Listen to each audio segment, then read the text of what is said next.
രാത്രി സമയം.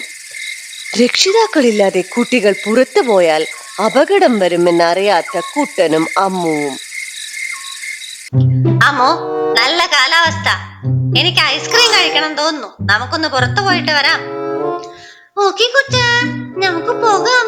പക്ഷേ ഞാൻ അച്ഛനോടോ അല്ലെങ്കിൽ അമ്മയോടോ പറഞ്ഞിട്ട് വരാം.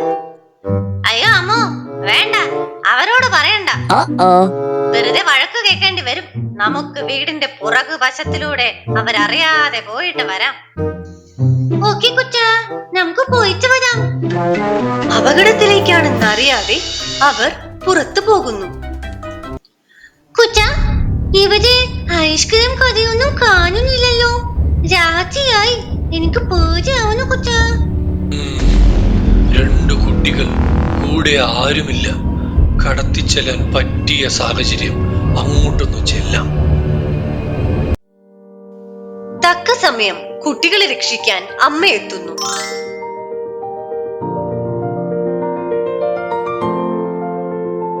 അയ്യോ, ഞാൻ രക്ഷപ്പെടട്ടെ. കുട്ട, അമ്മു, നിങ്ങൾ ഇങ്ങനെ ചെയ്യുമെന്ന് ഞാൻ ഒരിക്കലും പ്രതീക്ഷിച്ചില്ല.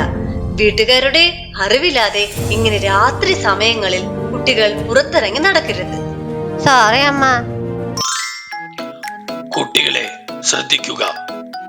രാത്രി സമയം ഇരുണ്ടതും സുരക്ഷിതമല്ലാത്തതുമാകാം. അതിനാൽ നിങ്ങൾക്ക് പുറത്തു പോകണമെങ്കിൽ എപ്പോഴും മാതാപിതാക്കളോട് അടുത്ത് നിൽക്കാൻ ശ്രദ്ധിക്കുക. നിങ്ങളെ സുരക്ഷിതരാക്കാനും എന്തെങ്കിലും അപകടങ്ങളോ അപ്രതീക്ഷിത സാഹചര്യങ്ങളോ ഉണ്ടായാൽ നിങ്ങളെ സഹായിക്കാനും അവർ നിങ്ങളുടെ അരികിൽ ഉണ്ടായിരിക്കേണ്ടത് പ്രധാനമാണ്.